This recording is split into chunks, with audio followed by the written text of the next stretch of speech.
Hi everybody, welcome to Jenkins Boat Works. I am Chuck Jenkins.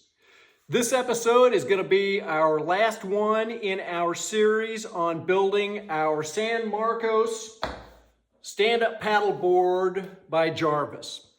It has been a great project. We've taken the board out a couple of times and learned what we needed to do to make it pretty much perfect, and we've accomplished all that now, so I wanted to share with you the final details of how we fit this out.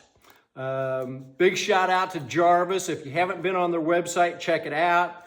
We do have a discount code if you want to buy something from them. Can't remember what it is, but we'll put it in the description in the video description. Also, a little shout out to RS Pro. This is our grip and traction pieces, and this worked out good too, and we'll show those in the video. So we're glad you're here. If you haven't watched this build, there's a playlist for it, so dig in there and get into that. And obviously we have a lot of other projects on the channel. If you're interested, please consider subscribing to the channel. Leave your comments, share the video. Let's jump in and put the final touches on this beautiful stand-up paddleboard.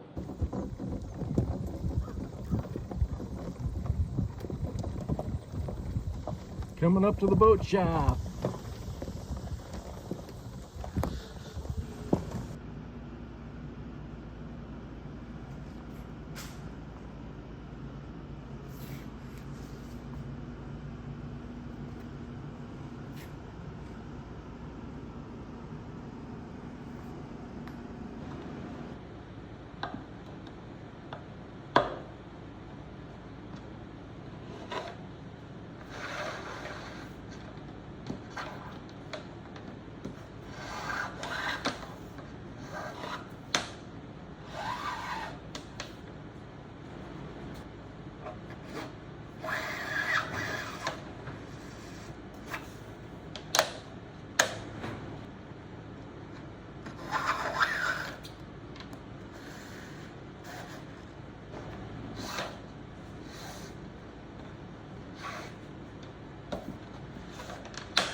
I'm working on the final touches on the San Marcos stand-up paddleboard. We've taken it out once and I learned whatever else I needed that I didn't have. So it was a good experience. We'll show some clips of that. I'm working on the handle right now. This was one that we got from Jarvis Boards. It's really nice. It's really heavy duty, but I'm going with kind of a blue theme on this thing. So my leash is blue, my bungee cord is blue, and I'm thinking I may just make my own handle out of some blue webbing. And so I think that's what we're gonna do. I'm at least gonna sew a couple of pieces together and see what it would look like to put that on there. And I still might use this handle, I'm not quite sure, but we got the Sailrite machine out, and so we're gonna take a crack at it.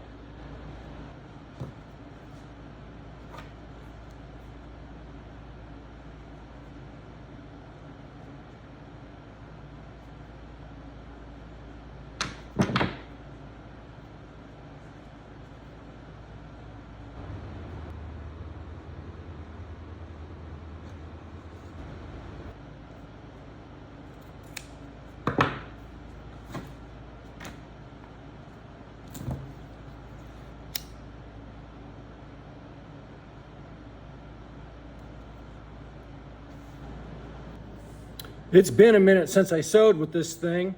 all I'm going to try and do is just fold this end over and put a little hem in that, and then just stitch along my edges.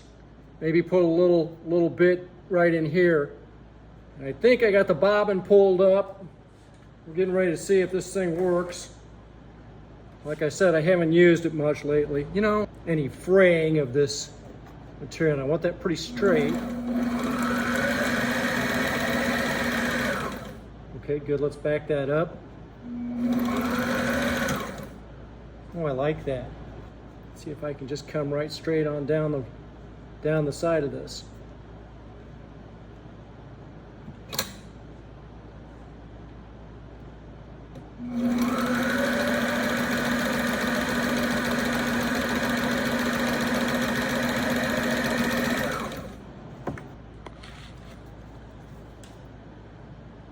Yeah, see, I'm not too good. See, I came off of there, but that's no big thing. I'm good with that. Just trim that up.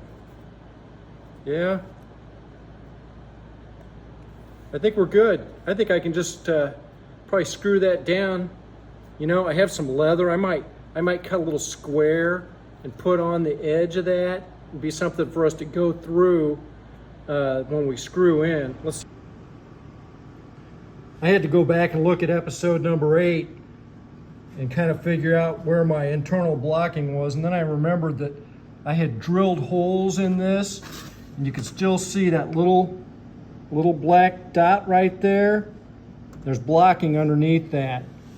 And then there's another one right there. And it's convenient that I didn't put the grip pads on there. So now, what I think I should be able to do is, so there's one here and here. Yeah, see, that's perfect. That'll fit right on there. And we kind of stay in our theme of this blue, the leash to this. So when you're out on the board, see, I can just tie that right into that. And this won't be harsh if I step on it, like that other one would be kind of hard on your foot. Okay, so this is a little nerve-wracking because once again, I'm going to drill a hole in a boat, which I hate doing. I have my 2 marks here from when these were drilled originally, so I know my blocking is underneath here. And I've got my countersink bit, and then I've got my bronze screws. Now, I don't have this set quite as deep as the screw, but part of that is because we're gonna put our strap on here, and so it's got some thickness to it itself, plus we've got a washer on here. So we will carefully come in here and drill this.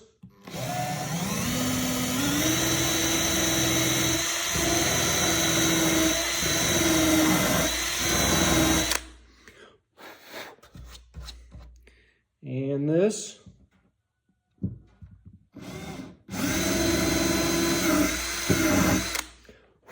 You see all that white? I'm going through the fiberglass, and the epoxy is what that was.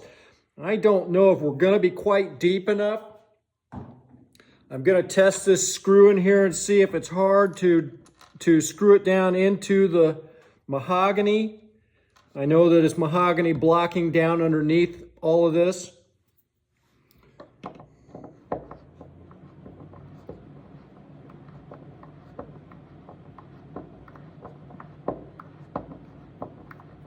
It's going in there pretty easily.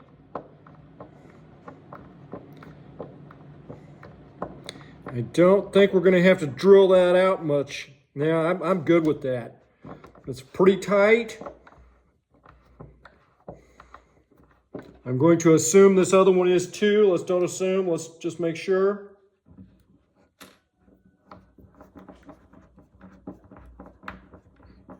You know, as tight as that is, I don't think any water's getting in there.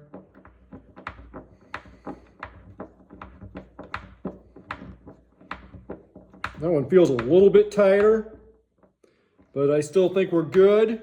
The other thing that I noticed about this, and I wish I had maybe a little bit different screw, but when I put that washer on there, that thing sticks up. The head of that screw sticks up just a little bit over there, and that'd be kind of ugly if you caught your foot on that. So what I did is on my strap here, I cut some leather out of an old glove. This was a worn out glove. And so I cut some leather off there, and I've just sewed a little bit right on there. Now it flaps up like that. I've taken an awl and created a hole in the web. And then hopefully that leather will just lay back down on top of that screw, and it'll be at least a little protection for your foot. Because part of the reason I wanted to use this instead of that hard plastic handle that I had was because I think this would be easier on my feet. I don't imagine having my feet much in the middle of this, but you just never know. I do want a washer on there because I don't want that screw head tearing through the webbing, which it could do. So this should give me a good bit of purchase on the top of there to where it's very stable. I got a decent hole in here so that screw isn't catching. So that looks good.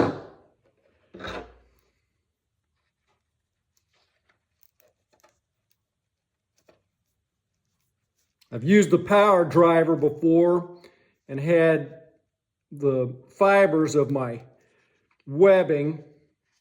So see, that's going to go in there like that, and then that'll just lay over the top of that.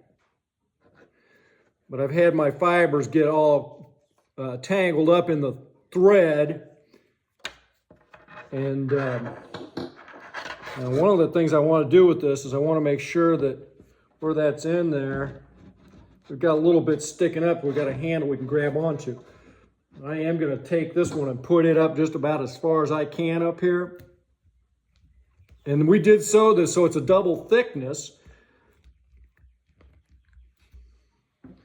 So that should be good. I got some Tight Bond 3. I'm not going to take very much. I don't, just a little bit down in that hole.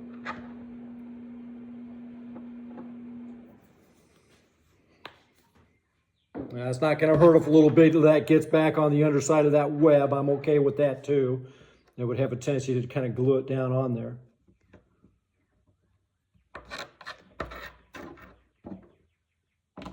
I am not going to use the power driver, drill driver on this. I'm just going to screw this in by hand.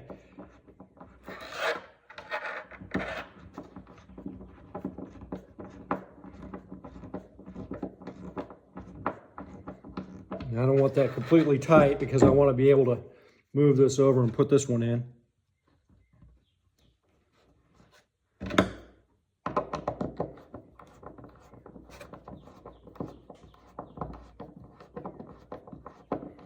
I was nervous about this because you don't want to create an entry point for water.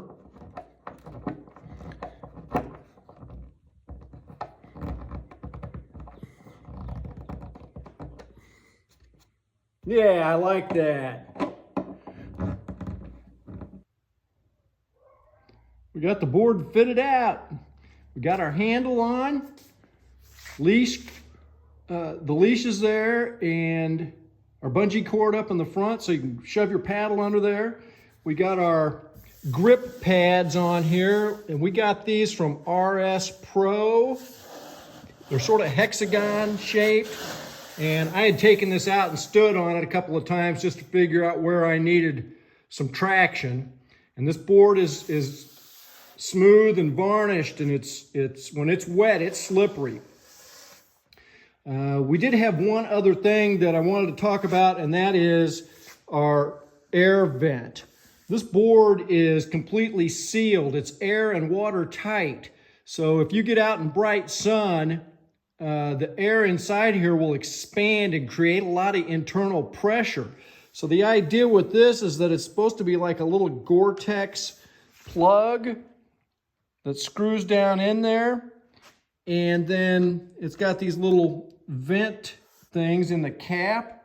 So it's supposed to be waterproof, but allow air. This thing's plugged. I don't know how it happened. I don't know if it got some sawdust in it. I don't know, but I noticed the last time I was out, and it was quite sunny, that the board felt really tight. And so I unscrewed this thing, and I could hear the air coming out of there, and I had a hard time unscrewing it. It was so tight in there.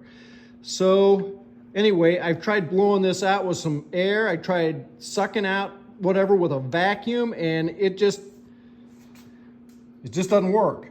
So I got online and I found a place. It's a Gore-Tex air vent for a surfboard. And so it's pretty common little thing, and I was able to order a new one, and hopefully it's the same side and it'll just screw right in here like it's supposed to.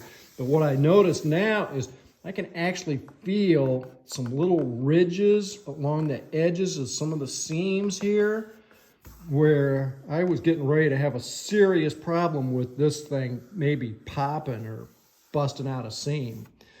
One of the other things that I did want to mention also is that when I fell off of this board, I didn't try to get on from the side. What I did is I would get clear in the back and straddle it and then try to pull myself forward. And that worked really well for me. The only problem with it is that when it's wet, it's slippery. So some of these grip pads I ended up putting on the sides, and I had these two on here on both sides, and that helped a lot, except that I didn't have enough far enough forward. So now I've even added, there's another one there and clear up here. So like we're halfway up the board with grip on the side. So that will make it much easier to get back on. This has been a great project, and I've got nothing but wonderful things to say about Jarvis boards. They were a big help. Their products and service are great. And so if you're interested in building a board, get on their website and look at it. We do have a discount code. I can't remember exactly how much it is, but we'll put it in the description of the video. So in other words, if you use the discount code and buy something from them using our discount code, you'll get, I can't remember how much it is. In fact, I'm not even going to say. We'll just put it in the description. But anyway, I do think I'm going to sell this. If you're interested, let me know. It's fun. I'm able to stand up on it. And I guess the point is, if I have my option for going out at the lake, do I want to take the paddleboard out or do I want to go sailing? And the answer is I want to go sailing. So nothing wrong with it, just not for me. I'm glad I've done it, but it's not something I'm going to spend a ton of time doing. All right. We will see you next time. If you like the video, remember to like and subscribe. We'll see you next time.